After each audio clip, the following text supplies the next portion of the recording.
مانگیں، کیونکہ میں نے دعاؤں سے عادتوں کو بدلتے دیکھا ہے۔ جو عادتیں آپ سے چھوٹ نہیں رہیں، جو عادتیں آپ اپنا نہیں پا رہے، آپ کے اندر صبر نہیں ہے، برداشت نہیں ہے، حوصلے بلند نہیں، ہمت کمزور ہے، غصہ جلدی آتا ہے، بہت حساس ہیں، کسی کا سن نہیں سکتے، یا اپنے آپ کو بدلنا چاہتے ہیں، تو دعائیں مانگیں، مگر ساتھ ساتھ کوشش بھی کریں۔ اس چیز کو حاصل کرنے میں مشکلات جھیلیں، برداشت کریں، جب تک کریں گے نہیں آئے گا کیسے؟ اور اگر نہیں ہو پا رہا تب بھی ہمت مت ہاریں اور دعا جاری رکھیں، اور اس چیز کے قریب رہیں، اس کے بارے میں پڑھیں اور سنیں، اور عزم کریں کہ ایک دن اللہ کی مدد سے آپ یہ کر لیں گے۔ ہاں، اللہ ہی انسان کو اتنی ہمت دیتا ہے۔ دعا میں بہت طاقت ہوتی ہے۔ اللہ نے ناممکن کو ممکن کرنے کا ہتھیار ہمیں تھمایا ہے، جس کو ہم نے اختیار کرنا ہے، اور کیسے کس طرح یہ ہم پر ہے۔ ہم کیسے مانگتے ہیں اللہ سے، کتنی دیر مانگتے ہیں۔ یاد رکھنا، جن کے درجے اونچے ہوتے ہیں نا، ان کی آزمائش بھی سخت ہوتی ہے۔ جو جتنی شدت سے مانگتا ہے، اسے اتنا شدید انتظار کروایا جاتا ہے۔ پتہ ہے کیوں؟ کیونکہ اپنے محبوب بندے کا مانگنا شدید پسند آ رہا ہوتا ہے۔ آپ نے دعا کو چھوڑنا نہیں ہے، بلکہ مستقل مزاجی سے مانگیں، بار بار مانگیں، اور تب تک مانگیں جب تک آپ اپنی مراد کو نہ پہنچ جائیں۔ اور وہ کیوں نہیں سنے گا آپ کی، جن کا ملنا دعاؤں سے بھی ممکن نہیں ہوتا؟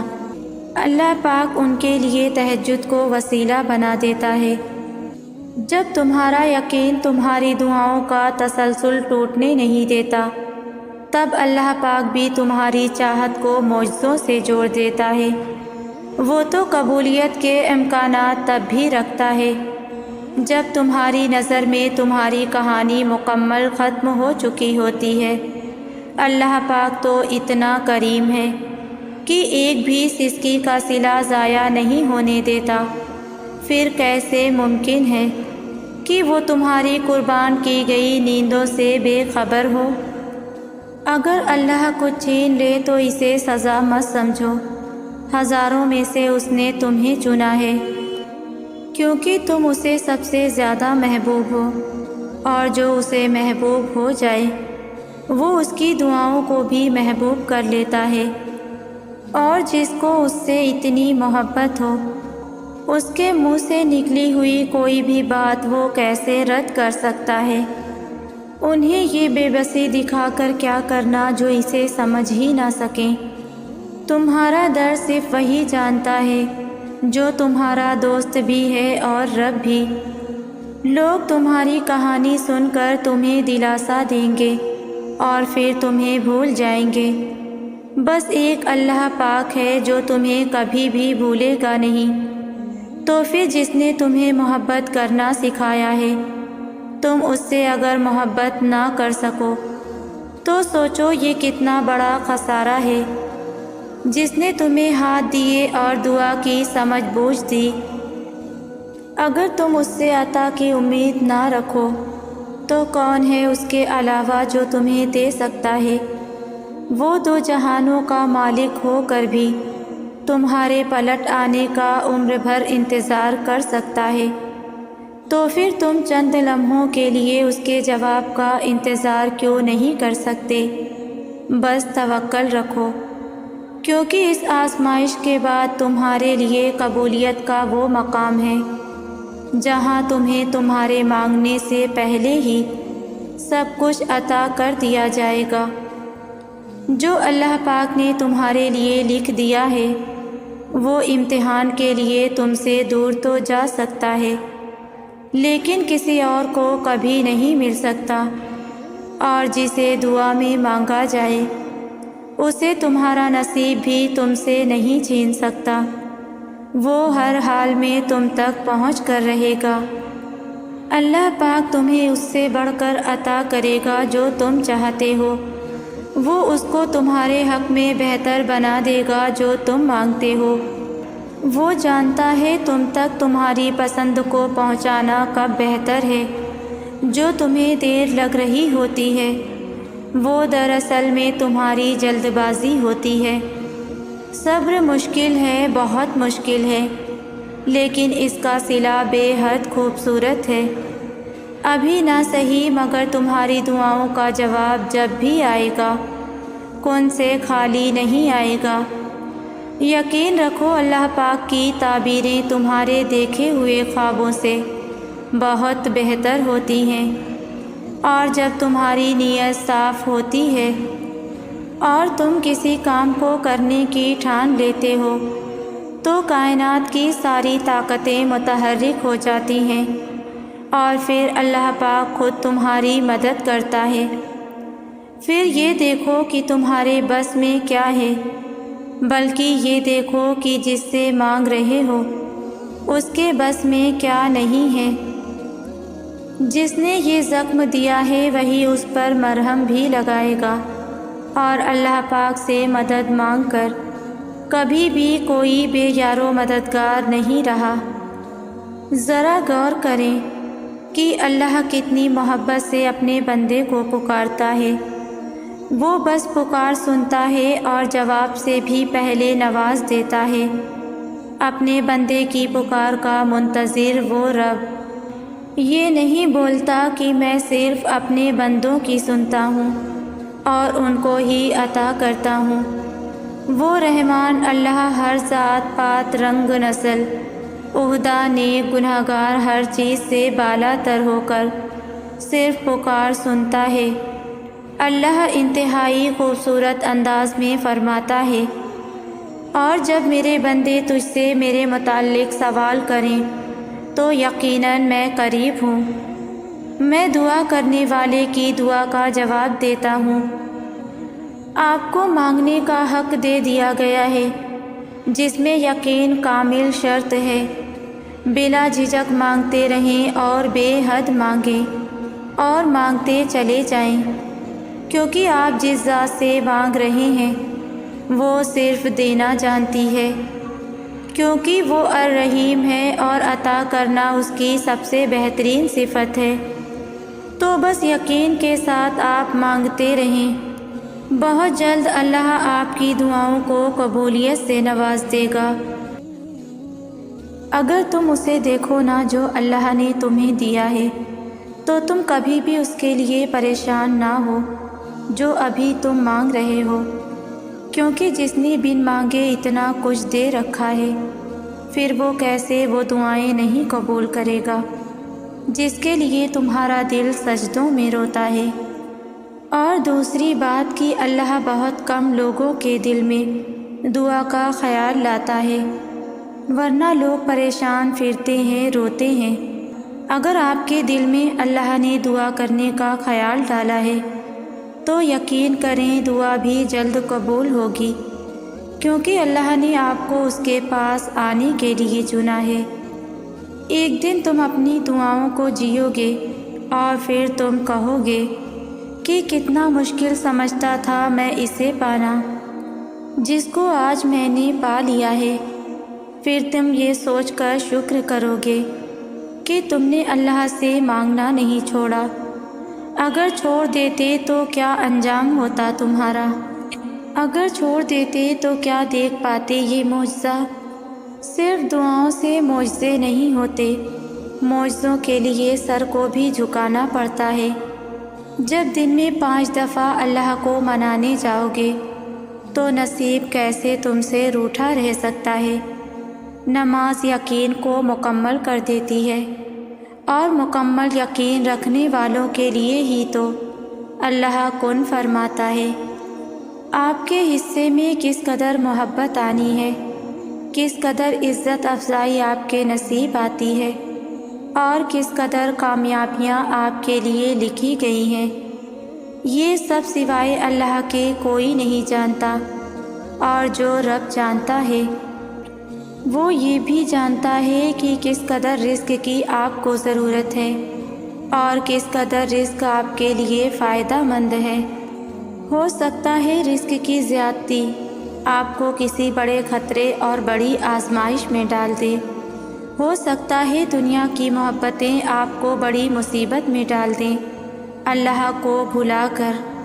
اسی لیے ہر حال میں صرف اللہ کا شکر ادا کرنی چاہیے، کیونکہ صرف وہی ہے جو ہمارے ساتھ مخلص ہے۔ بے سکونی کا انتخاب آپ خود کرتے ہیں جب آپ کو یہ علم ہے کہ سب اللہ کے ہاتھ میں ہے اور سب ویسے ہی ہونا ہے جیسے اللہ نے چاہنا ہے، تو پھر خواہ مخواہ خود کو جھنجھوڑ کر رکھنے سے یا پھر پریشانی لینے سے کیا ہوگا؟ آپ کے پاس دو راستے ہیں۔ پہلا راستہ یہ ہے کہ آپ ان حالات کو لے کر ڈپریسڈ رہیں جو آپ کے کنٹرول میں نہیں ہیں، اور دوسرا راستہ ہے کہ آپ کھڑے ہوں، جائے نماز بچھائیں اور اللہ سے مدد مانگیں، جس کے ہاتھ میں ہر چیز کا کنٹرول ہے، جو آپ کا رب ہے۔ فیصلہ اب آپ کو کرنا ہے۔ آپ یہ توقع نہیں رکھ سکتے کہ ہر انسان آپ کو پسند کرے، اور نہ ہی آپ ہر کسی کو راضی کر سکتے ہیں۔ یہاں آپ کو وہ لوگ بھی ملیں گے جو آپ سے محبت کریں گے، اور وہ لوگ بھی ملیں گے جو آپ سے نفرت اور حسد کریں گے۔ لوگوں کی محبت اور نفرت دونوں سے ہٹ کر آپ نے اللہ کو راضی کرنے پر دھیان دینا ہے۔ ہماری تخلیق کا مقصد لوگوں کو راضی رکھنا کبھی بھی نہیں تھا۔ لوگ نہ کبھی کسی سے راضی ہوئے ہیں اور نہ کبھی راضی ہوں گے، اس لیے آپ اسے راضی کریں جسے راضی کرنے کے لیے آپ کو بنایا گیا ہے۔ اور کسے راضی کرنے کے لیے آپ کو بنایا گیا ہے؟ بے شک اللہ کو راضی کرنے کے لیے۔ آپ جتنی مرضی منصوبے بنا لیں، آپ سارے حساب کتاب کر لیں کہ کیسے سب کرنا ہے اور کب کرنا ہے، مگر پھر بھی اس زندگی میں سب کچھ آپ کے منصوبے اور حساب کتاب کے مطابق نہیں ہوگا۔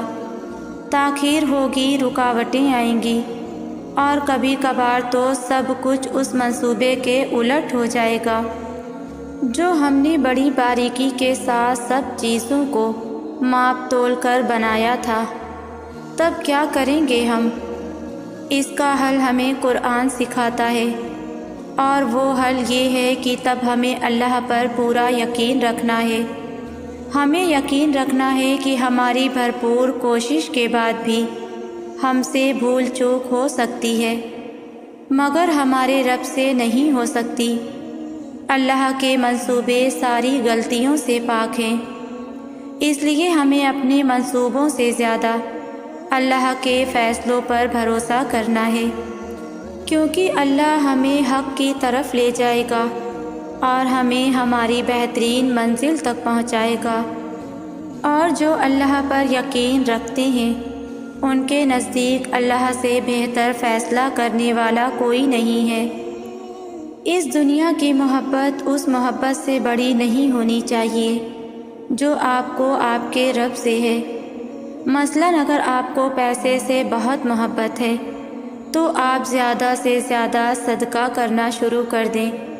اگر آپ کو اپنی نیند سے بہت محبت ہے تو آپ راتوں کو اٹھ کر تہجد اور فجر کی نماز پڑھنا شروع کر دیں۔ اگر آپ کو میوزک سننا بہت پسند ہے تو آپ قرآن کی تلاوت سننا شروع کر دیں۔ اگر آپ کھانے کے بہت شوقین ہیں تو آپ روزہ رکھنا شروع کر دیں۔ دنیا کی ہر وہ محبت جو اللہ کی محبت کے مقابلے میں آپ پر غالب آنے لگے، آپ نے فوراً اسے اللہ کی راہ میں قربان کر دینا ہے، پھر چاہے وہ بھوک ہو، نیند ہو، پیسہ ہو یا پھر کوئی انسان ہو۔ ہمیں اللہ سے اکثر یہ شکایت بھی ہوتی ہے کہ اللہ تو ہر شر کو خیر میں بدل سکتا ہے اور ہر بری چیز کو ہمارے لیے اچھا بنا سکتا ہے، تو پھر وہ ہمیں وہ چیز بہتر بنا کر کیوں نہیں دے دیتا جو ہمارا دل چاہتا ہے۔ بے شک اللہ ہر چیز پر قادر ہے، لیکن اس دنیا میں اس نے ہمیں آزمائش کے لیے بھیجا ہے۔ ہمارے منصوبوں کا ناکام ہو جانا، ہماری پسندیدہ نوکری کا ہمارے ہاتھ سے نکل جانا، ہماری اس شخص کے ساتھ شادی نہ ہو پانا جس سے ہم محبت کرتے ہیں، یہ سب کچھ ہمیں آزمانے کے لیے ہے کہ ہم اپنے اللہ کو راضی کرنے کے لیے ان سب کی قربانی دیتے ہیں یا نہیں۔ اس لیے ہمیں بس صبر کرنا ہے اور اپنے رب پر بھروسہ کرنا ہے کہ ہمارے رب کا انتخاب کبھی غلط نہیں ہو سکتا، اور زندگی میں آگے بڑھتے جانا ہے۔ اللہ ہمیں ہماری آزمائش کا بہتر صلہ اور بہترین نعم البدل ضرور عطا کرے گا۔ میں جب بھی سورہ یوسف سے گزرتی ہوں، مجھے ایسا لگتا ہے ہر خواب پورا ہو سکتا ہے، ہر بچھڑا ہوا مل سکتا ہے، ہر دعا قبول ہو سکتی ہے، ہر منزل پائی جا سکتی ہے۔ کیا حوصلہ افزائی کلام اترا ہے اس سورہ میں، جس کا آغاز خواب سے ہوا اور اختتام اسی خواب کی حقیقت پر۔ تو تم بھی اپنے دل کو اللہ کی یاد میں لگا دو۔ قرآن ایسا پڑھو کہ راتیں گزر جائے اور تمہیں پتہ بھی نہ چلے۔ نماز ایسی ہو کہ ارد گرد نور چھا جائے۔ دعا ایسی ہو کہ تم مانگو اور آسمان سے کن کی آوازیں آنے لگے۔ یقین کیجئے کہ تکلیفوں کے باوجود بھی خود کو بہت ہلکا محسوس کریں گے۔ نعمتوں میں سب سے بڑی نعمت اپنے گناہ کا احساس ہو جانا ہے، اور یہ احساس اللہ کی طرف سے آپ کے لیے اشارہ ہے کہ اللہ کا رحم ابھی بھی آپ کا منتظر ہے، اور ایسی حالت میں آپ کو اپنے رب کی طرف بھاگ کر بھی نہیں بلکہ اڑ کر جانا چاہیے۔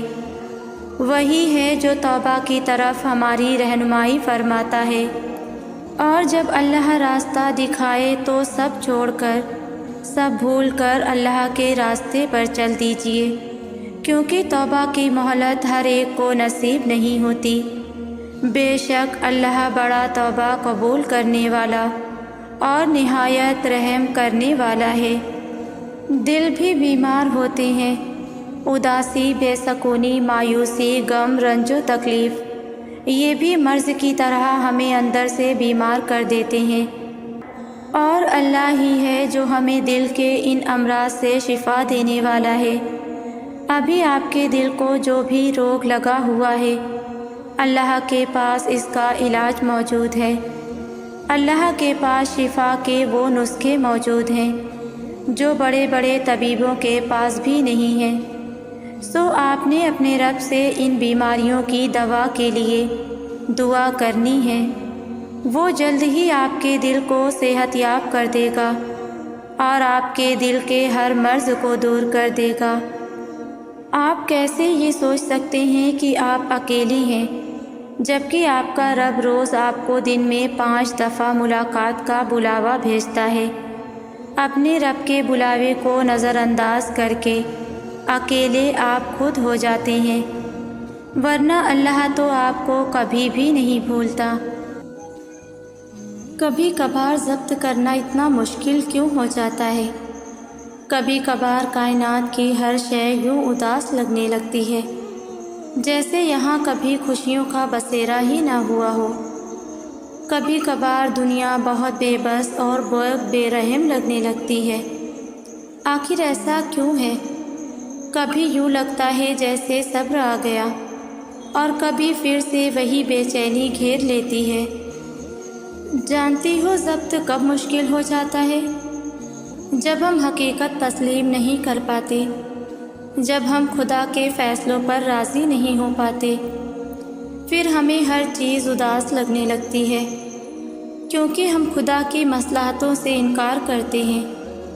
اور جانتے ہو یہ انسان کا فطرتی عمل ہے کہ اس کو تب تک حکمت سمجھ نہیں آتی جب تک وہ خدا کے فیصلوں پر آمین نہیں کہتا۔ خود سوچو، جب خدا تمہارے ہاتھ میں پھول تھما رہا ہو اور تم اس پھول کو زمین پر گرا کر کانٹوں کی طلب میں اس سے دور بھاگنا شروع کر دو گی تو نہ پھول تمہارے حصے میں آئے گا اور نہ خدا ملے گا۔ پھر وہ کانٹا تمہارے پیروں میں چبھے گا اور تم گر جاؤ گی، اور جانتی ہو جب گر جاؤ گی تو سب سے پہلے اسی کا نام پکارو گی جس کو ناراض کر کے بھاگی تھی، مگر پھر بھی وہ مان جائے گا اور تھام لے گا۔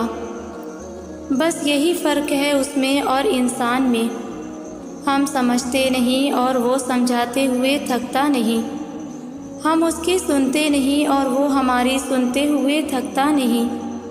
ایک دفعہ اللہ سے محبت کر کے تو دیکھو، کیونکہ سکون بس اسی کے پاس ہے۔ اللہ تو ہمیشہ سے تمہارا ہے، تمہارا تھا اور تمہارا ہی رہے گا، بس تم ہی نہیں سمجھ پاتے۔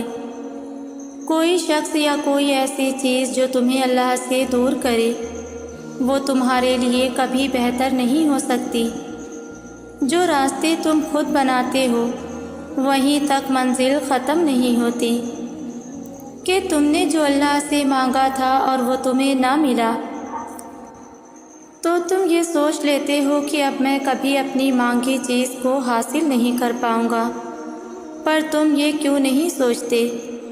وہ ذات تو لامحدود ہے، وہ لا حاصل چیز کو حاصل بنا دیتی ہے، وہ ناممکنات کو بھی ممکن بنانے پر قادر ہے۔ زندگی کئی راستوں اور کئی پریشانیاں ڈال کر ہی تمہیں تمہاری چاہت تک لاتی ہے۔ اللہ تمہارے حالات اور تمہاری پریشانیاں تب تک نہیں بدلتا جب تک وہ تمہارا من نہیں بدل دیتا، جب تک وہ تمہیں ان چیزوں پر بھی تمہیں راضی نہیں کر دیتا جو چیز تمہارے لیے بہتر نہیں ہے۔ اللہ جو دے اس کی رضا میں راضی ہونا سیکھو۔ اللہ کے نزدیک صبر کرنے والے بندے بہت پیارے ہوتے ہیں، تو دعا کرنا کبھی نہیں چھوڑنا ان چیزوں کے لیے جو تمہیں نہیں ملی، اور صبر کرنا اپنی آخری سانس تک، اور مانگتے رہنا کیونکہ اس کے معجزوں کی کوئی حد نہیں، اور وہ اللہ ہے نا، وہ سب حالات سنبھال لے گا۔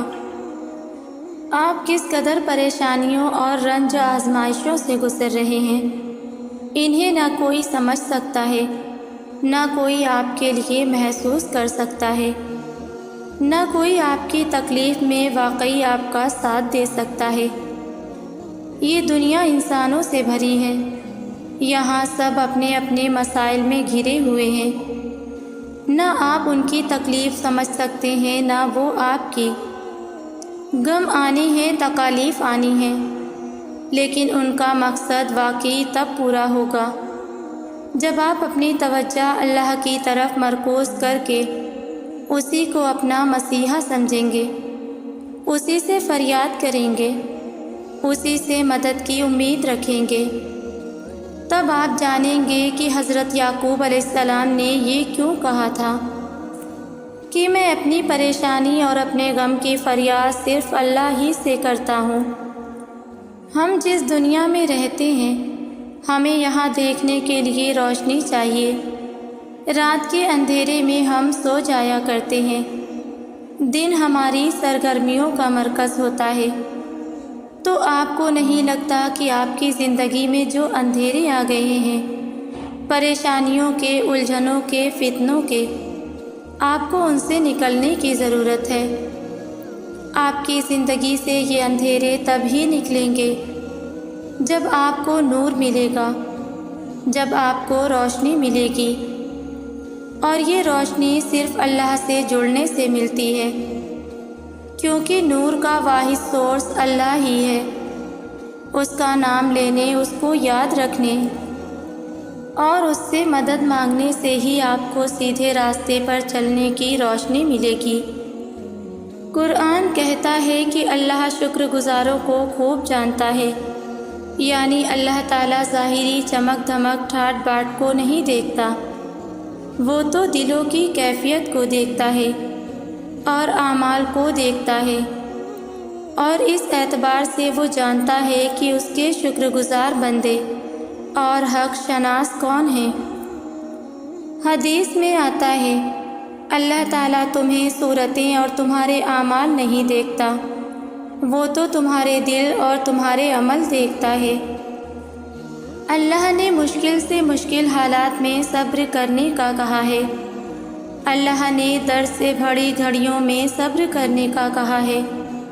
صبر ہی کیوں بھڑکتے جذبات کو چپ لگائیں، تاکہ آپ کو پتہ چلے کہ اتنے بدترین حالات میں بھی آپ کا رب آپ کو کیسے تھامے ہوئے ہے، تاکہ وہ آپ کو واضح طور پر آپ کے ساتھ نظر آئے، آپ کو اتنی شدت سے وہ محسوس ہو، اس کی مدد محسوس ہو، اس کا ساتھ محسوس ہو کہ آپ اپنی تکلیف کو بھول بیٹھیں۔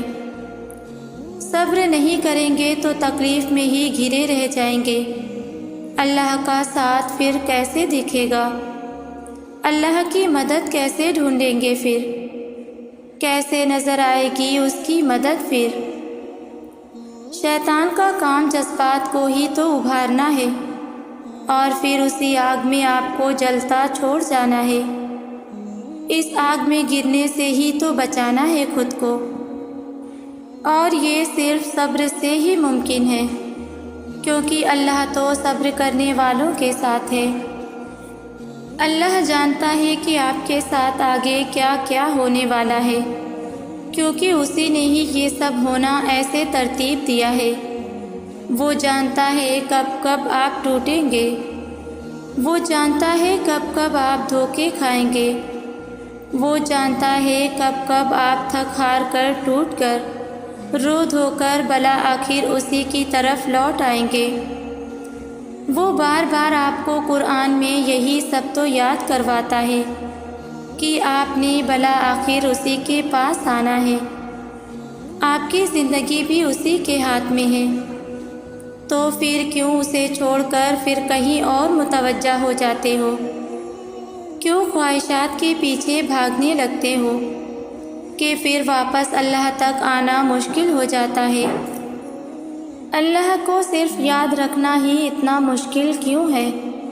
اس کو یاد رکھیں گے ہر لمحے تو محسوس ہوگا کیسے وہ آپ کے کندھوں کو بوجھ سے بچائے ہوئے ہے، کیسے وہ آپ کے سارے معاملات سنبھالے ہوئے ہیں۔ اللہ جاننے والا ہے ہر چھپی اور ظاہری چیز کا، وہ بہت زبردست ہے، نہایت رحم فرمانے والا۔ وہ سب باتیں جو آپ اپنے اندر چھپائے بیٹھے ہیں، وہ سب باتیں جو آپ کو تنگ کر رہی ہیں، کیونکہ آپ انہیں نہ کسی کو بتا سکتے ہیں، نہ کوئی آپ کی مدد کر سکتا ہے۔ مدد تو دور کی بات ہے، لوگ تو وہ بات بھی نہیں سمجھ پاتے جنہیں آپ پورے تفصیل سے انہیں بتا دیتے ہیں۔ وہ چاہ کر بھی یہ محسوس نہیں کر سکتے کہ آپ کیسا محسوس کر رہے ہیں، کیسے آپ کا دم گھٹ رہا ہے، کیسے آپ نہ جانے کتنے سالوں سے اپنا رونا چھپائے بیٹھے ہیں۔ کون سمجھے گا یہ سب؟ اللہ ہے نا، وہی واحد اللہ تو ہے جو یہ سمجھ سکتا ہے۔ صرف وہی واحد السمیع تو ہے جو آپ کی یہ گھٹی گھٹی فریادیں سن سکتا ہے۔ وہی واحد البصیر تو ہے جو آپ کی یہ بے بسی دیکھ رہا ہے۔ اسے کیوں نہیں بتاتے؟ صرف آپ کی ایک پکار کا منتظر ہے وہ۔ اور دیکھو، چاہے تم اپنی بات کو چھپا کر بیان کرو یا بلند آواز سے، اللہ تو سب جانتا ہے، وہ تو اس سے بھی واقف ہے جو تمہارے سینوں کے اندر پہنا ہے۔ اللہ کے منصوبے ہمارے گمان سے باہر ہیں۔ آپ سوچ بھی نہیں سکتے کہ آپ کا رب کیا کچھ کر سکتا ہے۔ وہ ایک لمحے میں آپ کی زندگی کے صفحات آپ کی حمایت میں پلٹ سکتا ہے۔ آپ کی زندگی جو ابھی الٹ پلٹ ہوئی پڑی ہے، وہ اسے ترتیب دے کر سیدھا کر سکتا ہے۔ تو پھر آپ اتنے گھبرائے ہوئے کیوں ہیں؟ کیا آپ کو اپنے خالق کے وعدوں پر یقین نہیں ہے؟ نہایت بزرگ و برتر ہے وہ جس کے قبضہ قدرت میں اس کائنات کی بادشاہی ہے اور وہ ہر چیز پر قادر ہے۔ اگر آپ کو بھی اپنی زندگی سے یہ شکوہ ہے کہ آپ کو کوئی سمجھنے والا نہیں ہے، آپ لوگوں کے ہجوم میں نہ جانے کب سے تنہا پھر رہے ہیں، دنیا میں سب دھوکہ ہے، آپ کے بھروسے اور اعتبار اتنی دفعہ ٹوٹے ہیں کہ اب آپ کسی پر اعتبار کے قابل بھی نہیں رہے، لیکن نہ جانے کیوں یہ خواہش دل سے نہیں جاتی کہ کوئی ہو جو سمجھے آپ کو، کوئی ہو جو تسلی دے، کوئی تو ہو جس کے سامنے صرف آپ اپنا حال بیان ہی کر سکیں، کوئی تو ہو جس کے سامنے آپ رو لیں، کوئی تو ہو جو آپ سے آپ کی باتیں کرے۔ جب خواہش دل میں ڈالی ہے تو کیا اس رب نے بندوبست نہیں کیا ہوگا؟ کیا ہے نا، پورا قرآن لکھ بھیجا ہے صرف اس لیے کہ آپ اللہ سے باتیں کریں۔ اس میں ذکر ہے آپ کا، تسلی ہے آپ کے لیے، اور کیا کچھ نہیں ہے اس میں آپ کے لیے۔ یہ تقسیم اور تقدیر تو اللہ کی طرف سے ہے کہ کسی کو بے مقصد کاموں میں تھکا دیا اور کسی کو اپنی راہوں پر چلا دیا۔ خوش نصیب ہے وہ جس کے شب و روز رضائے الہی کے کاموں میں گزریں اور جس کی باتوں اور کردار سے اللہ کی یاد آئے اور آخرت کی فکر پیدا ہو۔ یا اللہ ہمیں بھی دنیا کی فضولیات سے ہٹا کر اپنی رضا کے کاموں میں مصروف کر دے، آمین۔